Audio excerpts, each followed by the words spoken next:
Hey, baseball fan, time for a little self-care and a few minutes of cardboard meditation. Welcome to the show that features some of baseball's oddest stories and the cardboard slabs that document them. Find peace and joy through baseball cards with your host, the big guy. Oh, stopped off at Mickey D's this morning. They have really good coffee. I don't mind telling you that. I'm not endorsing it. I'm just saying they have really good coffee. Good morning. I am the big guy. You are watching Cardboard Meditation, and your headspace should be in a perfect place right now because opening day was just a few days ago. Baseball is back. Things are happening. A lot of amazing plays have already occurred, and I am enjoying it so much, even though my Tigers have lost twice now to the Dodgers, but I think everybody's going to lose to the Dodgers at least once or twice this year. One of the things I want to do with this episode of Cardboard Meditation is I want to take you on a little journey of my set of 1970 Topps Supers. If you're not familiar with those, they're a much larger format card, 3 1/8 inch by 5 1/4 inch card, about the size of a postcard, with rounded corners and a very, very thick stock. In fact, I read that it's about 6 times as thick as a regular baseball card. So that drew me to these cards when I was a kid because when you're a kid, you get rounded corners pretty fast. You're not going to get rounded corners. Well, you will get rounded corners with these because they come that way. And you're not going to be able to destroy them very well because they're thick. They'll take a beating. But I really enjoyed them. And one of the things I really loved about them is the pictures were bigger. They were bigger. And that made me... I was always attracted to the pose shots, to the more candid shots, the fake in-action shots. Today's in-action shots, everybody looks like they're doing the same thing.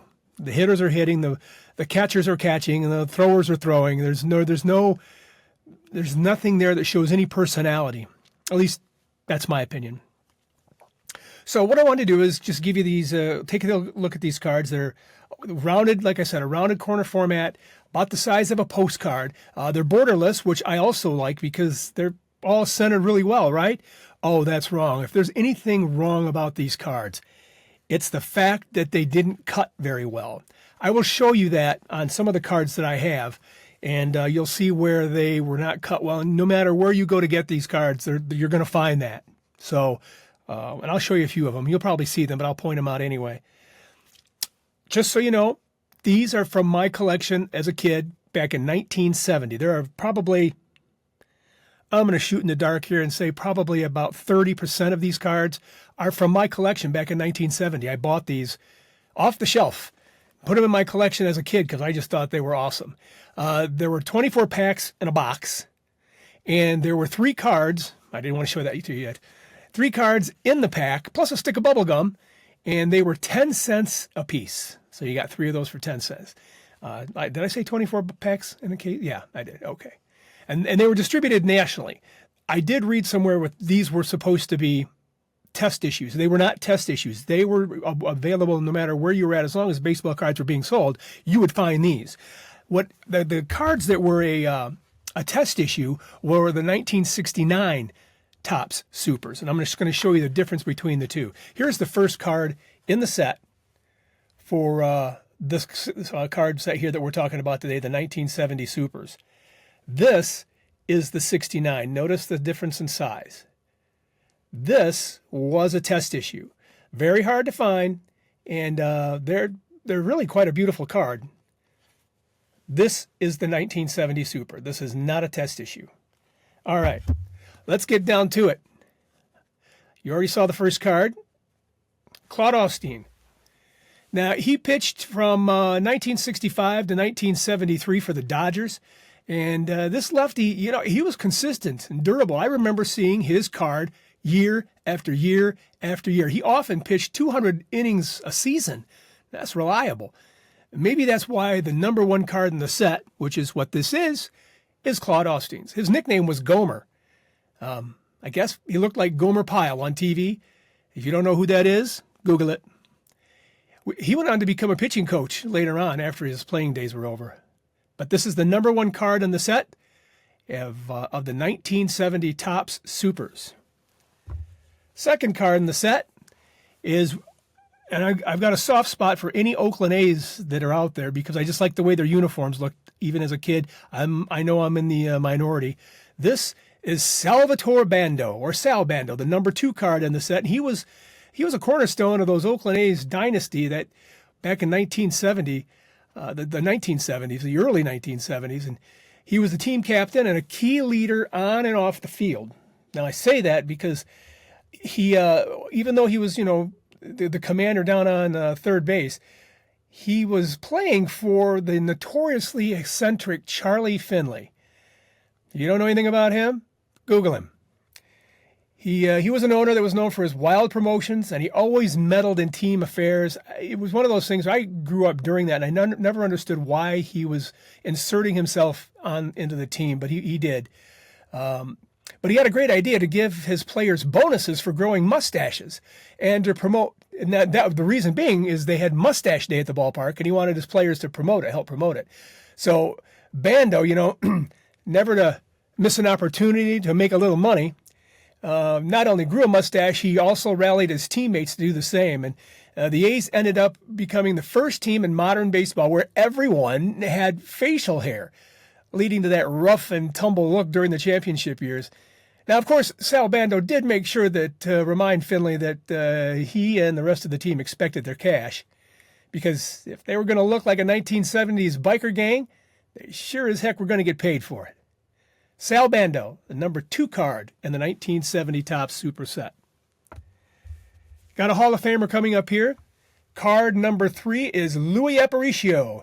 He's one of those players that a lot of people just doubt his Hall of Fame credentials. I'm not one of them. He is in the Hall, and he was voted in back in 1984. His WAR is 55.8. He's had 2,677 hits. That's 2,677 hits. He had a 262 average, which is kind of an average. He scored 1,335 times and stole 506 bases. Now, that's respectable, don't you think? I don't think he'll convince me otherwise. When he was a rookie, his rookie season with the White Sox in 1956, Aparicio asked his manager, Marty Marion, who was another great ball player of the era, if he could try stealing home. And Marion was a bit skeptical, and he told him, only if you're 100% sure you can make it. Well, later in the game, Aparicio took off from third base in a daring attempt to steal home, except there was one problem. The batter didn't move. Aparicio slid right into the catcher's mitt, tagging him out easily. When he returned to the dugout, Marion just looked at him and shook his head and said, I didn't say 50%, kid. Not 50% sure. Well, Aparicio laughed it off, and it didn't take him long to become one of the best base stealers in baseball history. Card number 3. Got another Hall of Famer here, and if I didn't say it already, this set is packed full of Hall of Famers and big-time stars. This one is one of them. Card number 4, Harmon Killebrew, also known as the Killer, was also known for his tremendous power, and he hit 573 career home runs, one of which broke a seat at the old Twins Metropolitan Stadium. And the stadium folks painted it red so you could see it no matter where you were in the stadium. And you could actually buy the seat and sit there during a game back in the day. In fact, when they tore the stadium down, they mounted the chair in the exact same space it was when the stadium was in existence. Now it's in the Mall of America, which sits on the same spot as the old stadium. And that Major League Baseball logo, this one, it's a long-held rumor that it's the silhouette of Harmon Killebrew. Major League Baseball's never confirmed it, but a lot of people say that it's what it is. Card number 4, Harmon Killebrew. We're not done with Hall of Famers. Not yet. This one is card number 5. This is an incredible card. Tom Terrific. Tom Seaver was the franchise. Somebody should have told that to Mets management. More on that in a second. Tom, his numbers set the bar really high for pitchers. 311 wins, 2.86 ERA, 4,783 innings pitched, struck out 3,640, and had a whip of 1.12, and his WAR was 109.9. You'd think somebody would have noticed that before the Midnight Massacre. That's when the Mets traded Tom Seaver to the Cincinnati Reds. That was June 15th, 1977. I was in high school, and I remember this going down. I'm saying, why are they trading Tom Seaver? He's one of the greatest pitchers around. Why are they doing this? Well, it was considered and still is considered one of the worst trades the Mets ever made. Heck, the world's worst baseball trade could also be nailed to this. The Mets got in return Pat Zachary, Doug Flynn, Steve Henderson, and Dan Norman. Who? The return that, these guys never came close to matching Seaver's value. And, well, this guy is a 3-time Cy Young Award winner. At that time, anyway, his dominance in Cincinnati, man, he just kept throwing great baseball after great baseball. He threw a no-hitter in 1978. Was a top-tier pitcher during those years. And the guys that traded for Tom never became stars. And, of course, the Mets kind of fell into a big slump there for a while. And fans in New York, they were furious. They blamed the trade on the Mets management, and particularly owner M. Donald Grant, who had feuded with Seaver over contract issues. Give him what he wants. It's Tom Seaver, for crying inside. Even today, Mets fans look back on this trade as a painful example of losing a legend due to front office mismanagement. Tom Seaver, card number 5 in the 1970 Topps Supers. All right. Guy's not in the Hall of Fame, but he was a great pitcher during his time. Card number 6, Larry Dierker. And he was the youngest pitcher ever to start a game. He made his debut on his 18th birthday. And you check this out. He was the only person to serve as player, broadcaster, and manager for the Astros. All three. There are stories about his pranking, too. They said he crawled into the Astrodome's air conditioning ducts so he could make ghostly noises and scare his teammates during late-night practices. Funny guy, Larry Dierker. Okay, the next one here, I'm a homer, and I don't mind telling you that. I am a homer, and this is one of my favorite cards. This is card number 7, Bill Freehan. One of my favorite players from youth. He was an 11-time All-Star and 5-time Gold Glove winner, and he was widely regarded as one of the best defensive catchers in his era. He caught over 1,500 games, and he handled Denny McLain and Mickey Lolich with incredible skill. In Game 5 of the '68 series, he made one of the most famous plays in Tiger history by blocking the plate and tagging Lou Brock out, who was coming in to score. But he came in standing up, and that might have been a mistake, and it shifted the momentum of that series into Detroit's favor. So that's Bill Freehan. And a lot of people will say, I think that guy should be in the Hall of Fame, or I think that guy should be in the Hall of Fame. This guy, check his stats. He should be in the Hall of Fame. He was that good. Played in Detroit, so there's just a kind of, I don't want to say it's a bias against Detroit as much as it is out of sight, out of mind for other people. That's why Lou Whitaker's not there. That's why it took so long for Alan Trammell and Jack Morris to get there. Here he is. I'm going to give you one last glance because, well, I'm a homer, and that's Bill Freehan. Okay. Now, another Hall of Famer. Let me separate that there.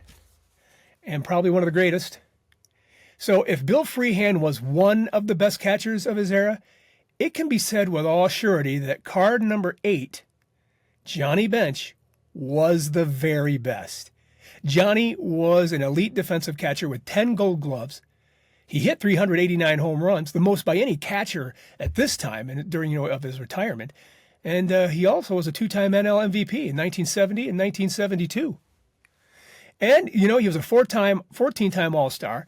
And check this out. In the 1976 World Series, Bench hit .533 with 2 homers as the Reds swept the Yanks.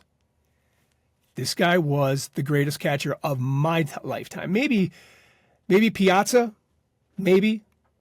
But this guy brought World Series games to Cincinnati, and he did it with his bat and his defense. Johnny Bench, one of the best. The best. All right. I got a decent hitter here. This is card number 9. This is Tommy Harper. He was a decent hitter, like I said. He was really known for his powerful speed, and in 1973, he set a Milwaukee Brewers record with 54 stolen bases. But he also set a record for the most pants ripped during sliding into bases that season. And he's seen here on the card as a Seattle Pilot, where in 1969, the team gave out free beer for every stolen base that Tommy stole. He stole 73 bases that year, meaning this guy was personally responsible for a whole lot of happy and tipsy fans. I wonder how many fans couldn't find their car on days that Tommy stole a base. Good question. All right. Another great pitcher who could have been even more great if things had gone his way. Card number 10, Sam McDowell. Sudden Sam was a hard-throwing lefty that could throw him back even harder. Most folks know that Sam developed a drinking problem that ruined his career, but people don't remember the talent he had prior to his problems. Some thought he could throw faster than Sandy Koufax, throwing 100 miles an hour. And maybe he was, I don't know. He had great control and was about to become a massive star, but the alcohol took it all away. He lost his wife, his kids, his home, his career, and by the time he was out of baseball, he was living with his parents. So you think we're going to talk about some kind of losing sort of behavior or mental state? No, because this guy reached back and reached forward when living with his folks and entered rehab on his own. And against all odds, turned everything around. And once sober, he got his psychology degree, learned about addiction, and went back to baseball and started helping baseball players in crisis. This guy, in baseball, you rely on expert knowledge. And when you're having issues like he had and other ball players, again, you have to rely on experts. They created an organization called BAT, Baseball Assistance Team. You've probably seen the logo around. Looks like this. It's dedicated to current and former players that are in need. And no. Sam McDowell was not a loser. Sam McDowell was a winner. Card number 10. Okay, I told you that there were a lot of Hall of Famers in here, superstars. You know, one thing that's not in here that I noticed, there are not a lot of rookies. So if you're a rookie fan, in fact, I can't think of any. This might not be the set for you if you're going to try and collect it, but I will tell you this. The cards are affordable. The star power is amazing. The beauty of these cards is you can just look at these giant photos the size of a postcard. They're beautiful. So if you're looking for something to collect and you don't want to put a whole lot of money in it, but you want some really nice return, at least in, just in the beauty of a card, the 1970 Topps Supers are nice. I also said something about how they were miscut. Here's a really good example, and I'm sure there's going to be more coming up, and I'll show them to you. If you'll look at this, this is card number 11, Lou Brock. Now, I'm going to come a little close with the camera here. I hope it doesn't get too far out of focus. But take a look at the top of the card and the side of the card. You can see both of these have a miscut edge. A lot of the cards are like that. And I don't know if I said this too. The front of the cards are really nice pictures that Topps had in their vault, because some of these pictures I've seen that were in the middle 60s. These cards were supposed to be from 1970. But the backs of the cards are the exact same backs that are on the 1970 regular issue. If you want to call it the base set, or the flagship set, that's what everybody's calling it now. So the back of the card is exactly the same as the 1970 regular issued set, which made me really happy, because take a look at you see all the stats and how big that is? I thought that was just an amazing card when I was a kid. I don't know if I said this or not. This is card 11, Lou Brock, and he was the greatest base stealer of all time until Rickey Henderson joined the league. Lou was exciting. If he got to first base, you know he's going to try to get to second. And he was an all-star a lot of games. And the funny thing happened during the 67 all-star game. Lou, who had been in the league now for about 5, maybe 6 years at that time, he approached this young kid in the locker room and asked him to go get him a Coke. And the kid was another baseball legend. albeit a very young baseball legend. It was Tom Seaver. Well, Seaver famously responded, "Get your own bleeping Coke. I'm on this team."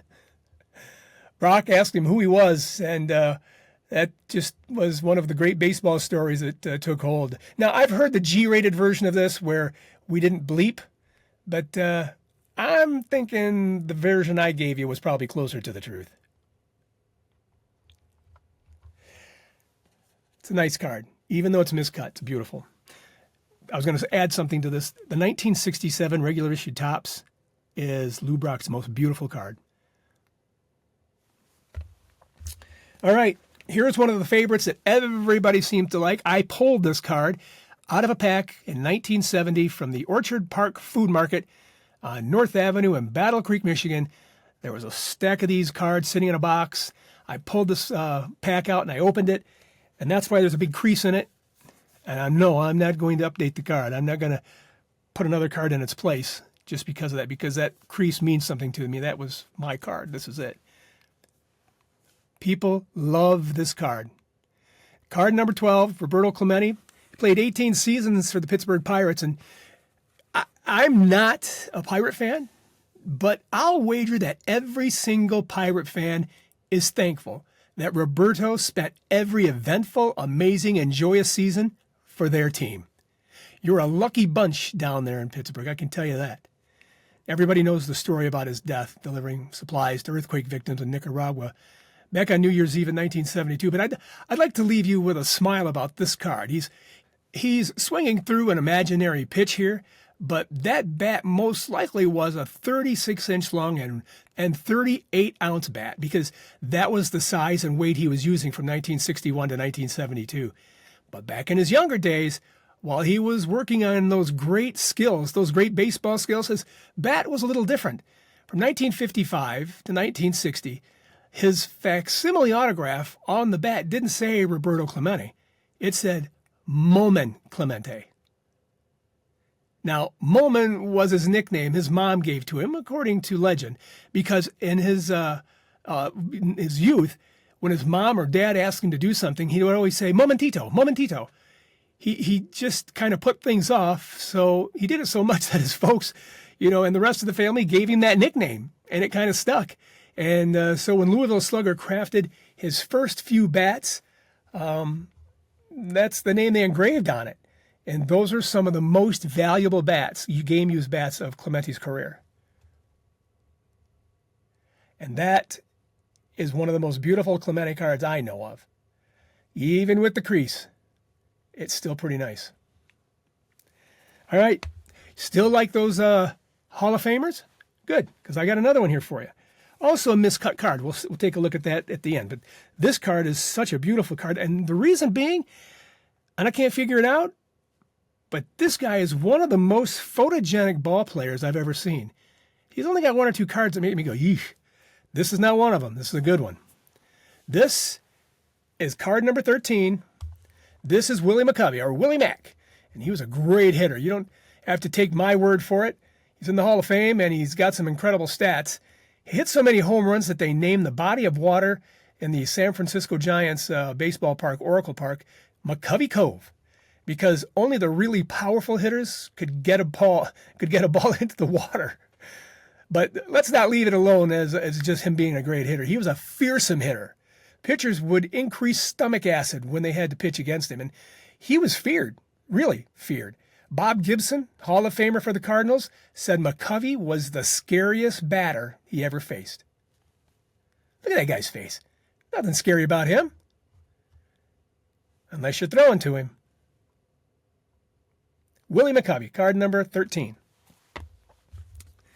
All right, this one is Rico Petrocelli. I love Rico growing up. I remember the cartoon on the back that says, Rico plays the drums. Right here it is, I think. Yep. Rico plays the drums to keep his wrist strong. Okay. But were his wrists strong enough to take on the whole Yankee team? So here's the story, as I remember it. Rico and the Yankee favorite Joe Pepitone, they were pals. They kind of grew up together in Brooklyn. But on June 21st, 1967, the two were having a little fun conversation that got a little heated. And that all changed when things got frosty and some punches were thrown. And before you know it, benches cleared and headlines were being made and a dozen security guards were called in to keep the peace. It became infamous, this fight did. So I know your question. Did Rico and Joe resolve this little dust up? Yeah, I guess the friendship was strong enough to carry on. I don't know if they went fishing together or hung out on weekends, but they were civil. Rico Petrocelli is card number 14. All right, here's a card that does have that issue with a miscut, and it's really super noticeable. This is Hall of Famer Joe Niekro, card number 15. You can see it right here on the side and probably across the top too. All right. Phil Niekro is known for his knuckleball and rumored ball doctoring, which he should be remembered for his ability to get guys out. And he put together enough years to get into the Hall of Fame. Now, listen to Phil by the numbers. A 95.9 WAR, 318 wins, 3.35 ERA, 5,404 innings pitched, 3,342 strikeouts, and a 1.26 whip. Okay, so he was also known for his mastery of the knuckleball, but famously he did kid about not needing artificial aids to throw a dancing knuckleball. He did state once that he could throw a knuckler with an orange. But with numbers like this, he really had skill, and he had longevity on his side, and it got him into the Hall of Fame. See that? I don't know if I said that already, but you can see along the side there, the white, that's a part of another card. We got Hondo up next. Card number 16. Frank Howard was a massive man. Just passed away like within the last year or so. He's 6'7", between 250, 270 pounds. Every inch, every pound combined to blast massive home runs all over the league. But since he was playing in Washington, they had to come up with a real nice, suitable name for the nation's capital. So they came up with the Capital Punisher. Yeah. And to prove his prowess, he hit a 500-foot shot at RFK Stadium back in 1970. I got to see this guy up close twice during his playing career. He was big. He was uncommonly big, and he stuck out just on sight alone. Okay, I had talked before about being a homer, and I agree that sometimes that's a turnoff, maybe. People don't like it. So I'm sorry if this is something that you're not fond of, but I'm going to admit that straight up. I love this card. This is Denny McLain, card number 17. I grew up watching Denny. He was and still is a legend in these parts. Although some of the legendary stories are maybe a little on the illegal side. It's true that he had some legal problems, but there's one story that's a little funny, kind of funny. He did not find it funny, I'm certain, but I found it funny when I heard about it. Now, this is way after his playing days. This was 2011, so Denny was driving into Canada from Michigan. You could do that here in my state, by bridge or by tunnel. Well, he drove into the wrong exit and had to turn around, and I actually did that once. It's humiliating. You got guards on both sides looking at you and shaking their head. It's embarrassing. Denny did it, and when he had to turn around and come back through, he had to go through customs, where the customs agents informed him that he had an outstanding warrant. He's still the last pitcher to throw 30 games and win 30 games, and we love him. Denny McLain, Tiger Great, card number 17. Truly one of the greatest. I'm going to just go out on a limb here and say the greatest. Willie Mays, card number 18. Yep, he hit 600 home runs. He's in the 3,000 hit club. He won a batting title, 4 home run titles, 4 stolen base titles. He is the all-time leader, and he was one of the all-time leaders in WAR, I'm sure of it. And he was one of the best defensive outfielders ever. But can he call a baseball game? I don't know. I'm thinking not. What are his broadcasting skills? Well, Giants broadcaster Dwayne Kuiper tells the story about on Easter Sunday back a few years ago in the ninth inning. The Giants were down by a run, but there was a runner at third, and Robbie Thompson is up and has a 2-strike count and checked his swing. And, well, what happened next, the first base umpire calls him out on strikes. The first base umpire checked swing, called him out on strikes. The game is over. Apparently, Willie, disgusted with the call, and I don't want to say it because I don't want to offend anybody, and I don't want to have somebody commenting about me being a blasphemer. But in disgust, Willie said, JC. A little awkward silence there for a minute. And then Dwayne said, all right, folks, we'll be right back with the Reverend Willie Mays right after this. It's okay, Willie. You had 600 home runs. We forgive you. Is that not a beautiful Willie card? That is a nice one. Classic. 1970, card number 18. We're getting down to the last of the first half of these cards. And what we're going to do is show the other half of these cards in another video. I didn't want to make one of those real long videos and make you sit through them all, so I cut them in two. And you want to see another Hall of Famer? Here it is. Wilver Darnell Stargell. This guy was a great ball player as well. Hall of Famer. He was the cornerstone of that 1970 World Series team. Remember that one?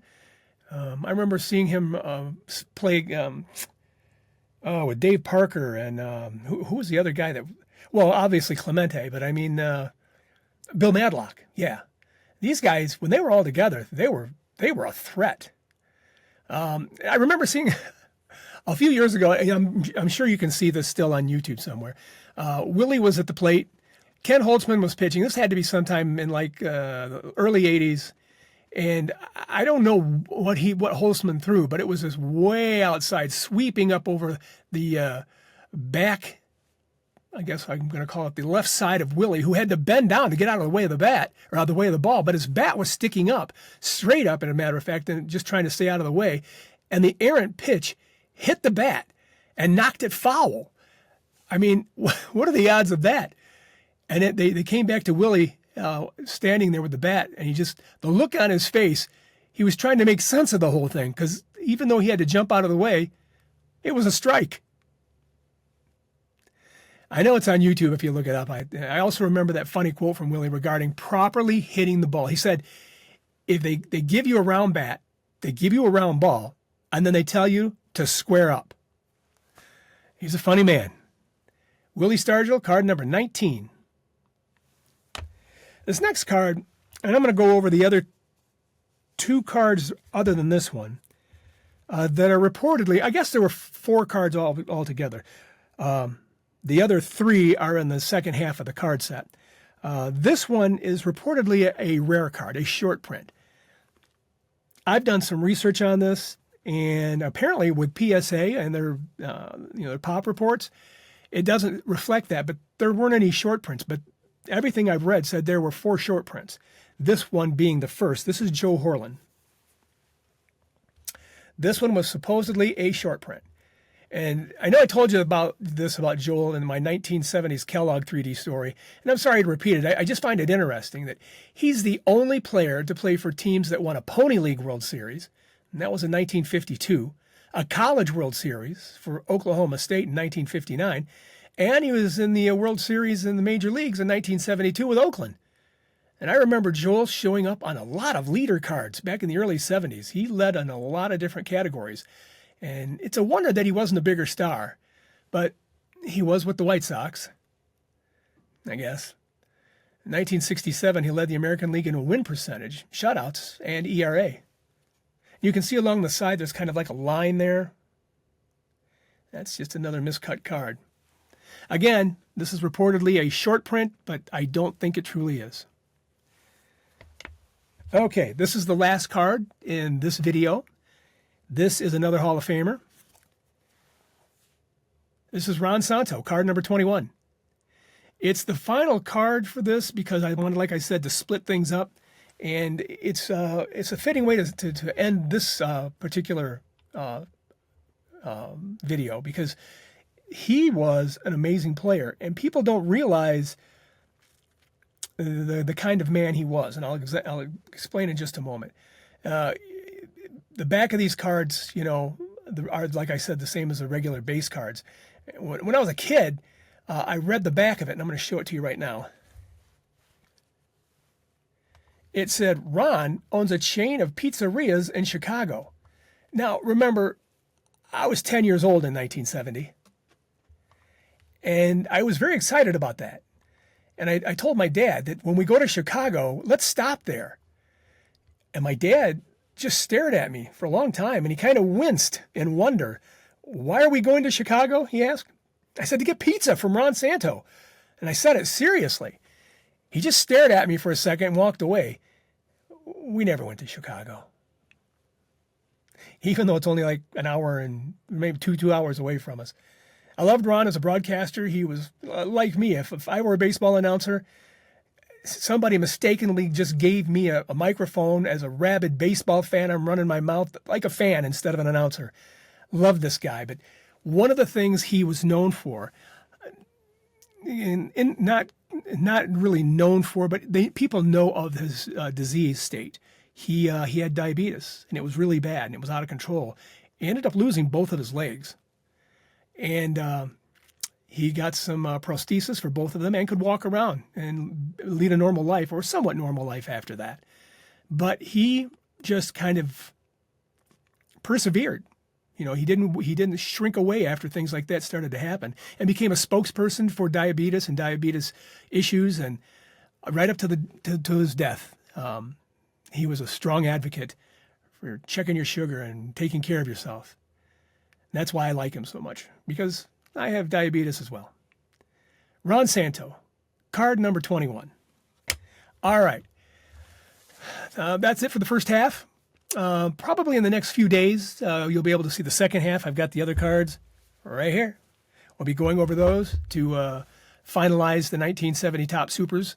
And you know what? If I hadn't asked this already, I'm trying to remember if I did. Can you like, subscribe, and comment? I would appreciate that. I'm getting a lot of comments now, and I'm so excited to hear what people are saying to me. I don't know a lot of people that text me. I know some of them, or comments anyway. And to have questions from strangers, it's just, I don't know. It's almost like meeting a friend for the first time. And I like that. So if you have something to say, or you have some comments or some suggestions, I would love to hear it. Like, subscribe, and comment. We'll talk soon. Cardboard Meditation helps set your mind right. Thank you for watching.